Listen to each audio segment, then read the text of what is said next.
భారతదేశం ఎప్పుడో చెప్పింది, ఇప్పుడు ట్రంప్ చెప్తున్నాడు. ఏమనయ్యా అంటే, we still have not land, all nations must stand together against the evil forces of radical Islamic terrorism.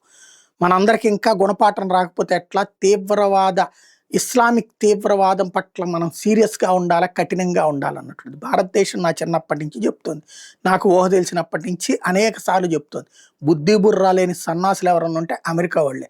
ఆ ఇస్లామిక్ టెర్రరిజాన్ని కాస్త అదేదో భారత్ పాకిస్తాన్ల మధ్యన కాశ్మీర్ గొడవ అన్నటువంటి తరహాలను చూపించారు. కానీ అది పేరు చెప్పి వాళ్ళు ప్రపంచవ్యాప్తంగా తీవ్రవాదులు తయారు చేస్తున్నారు, ఐఎస్ఐఎస్లు, హమాస్లు, ఇవన్నీ అందులో భాగమే అంటే వినలేదు, సావలేదు. ఇప్పుడు అంతా పీక్ స్టేజ్కి వచ్చి ప్రపంచంలో అనేక చోట్ల కాల్పులే జరుగుతున్నాయి, అరాచకాలే జరుగుతున్నాయి. ఇప్పుడు ఈవెన్ నిన్న ఆస్ట్రేలియాలో జరిగింది ఏంటి, ఐఎస్ఐఎస్. అమెరికాలో జరుగుతున్నాయి అట్లాంటివే, అట్లాగే కెనడాలో జరుగుతున్నాయి అట్లాంటివే. క్రమంగా ఇస్లామిక్ తీవ్రవాదం అన్నటువంటిది పెరుగుతున్నటువంటి వేళ ట్రంప్ ఇప్పుడు ఎలక్ట్ అయ్యి అందరం కలిసి చేద్దాం అంటున్నాడు. ఇప్పటికి కూడా వీళ్ళు కొన్ని తీవ్రవాద సంస్థలను ప్రోత్సహిస్తున్నారు. అది గుర్తుపెట్టుకోవాల్సిన అంశం.